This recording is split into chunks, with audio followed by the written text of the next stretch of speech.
plus important, c'est de faire le concours iLab. Le premier conseil que je veux donner, c'est celui-là, c'est allez-y, faites le concours iLab. Ça m'a donné un peu plus de confiance et d'assises. C'est-à-dire que ce que je faisais, c'était pas n'importe quoi. Tous les gens autour de moi là, qui étaient lauréats, ils étaient tous en train de vivre les mêmes choses. Il faut prendre du plaisir à prendre des risques, il faut prendre du plaisir à se fixer des objectifs et des échéances un peu dingues. Si vous aimez pas ça, c'est compliqué.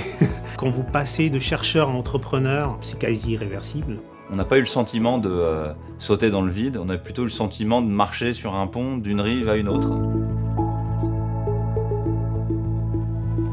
Le premier succès d'un prototype, c'est une phase extrêmement exaltante. C'est des moments assez extraordinaires, ça fait partie des moments qui restent marqués dans l'esprit des gens. C'est vraiment génial les premiers retours. C'est-à-dire que même si on a un prototype tout nul, vraiment avec une interface débutant, mais qui montre un point précis que personne dans le monde ne sait faire, quand on montre ce point précis-là aux bonnes personnes et que ces bonnes personnes-là réagissent et savent, bah voilà, c'est gagné.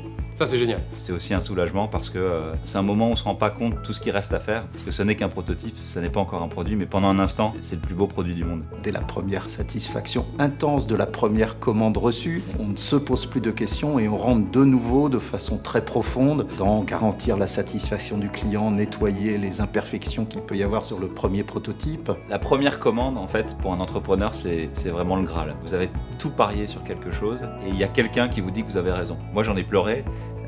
Votre premier client, ça devient une icône. Je me souviendrai toujours de la cérémonie d'inauguration de la machine. Le rideau tombe, on voit la machine apparaître. Et là, c'est des émotions extraordinaires parce que d'une part, elles sont partagées par toute l'équipe et c'est l'accomplissement d'années de sueur. La première fois que j'ai rencontré des investisseurs, c'était beaucoup d'importance pour moi. Je jouais l'avenir de mon entreprise. Alors comment est-ce qu'on arrive à proposer son projet à des investisseurs potentiels? La réponse simple, c'est qu'on n'y arrive pas. Donc c'est des moments qui sont un peu difficiles, un peu tendus. Parfois, au départ, vous êtes un outsider, votre projet est inconnu, il s'intéresse à peine au sujet. Les sentiments que l'on éprouve à l'issue de la première levée de fonds, c'est essentiellement du soulagement parce que ça a demandé beaucoup d'investissement auparavant et puis une envie assez forte de retourner à 100% sur ses objectifs marché et technologie. L'entrée en bourse, c'est le passage à la phase adulte pour une entreprise. On doit rendre des comptes tous les trimestres, en croissance, en maîtrise des coûts. Tout le monde nous observe,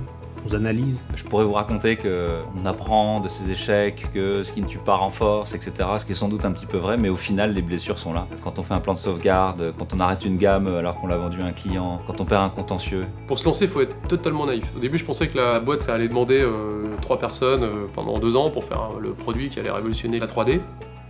Évidemment, ça a pris 10 ans, 50 mecs, mais si j'avais su, j'y serais pas allé.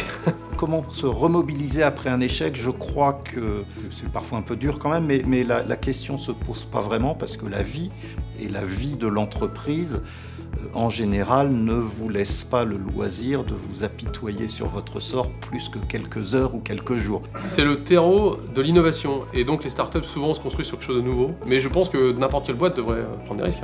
Et d'ailleurs, toutes les grosses boîtes que je connais prennent des risques.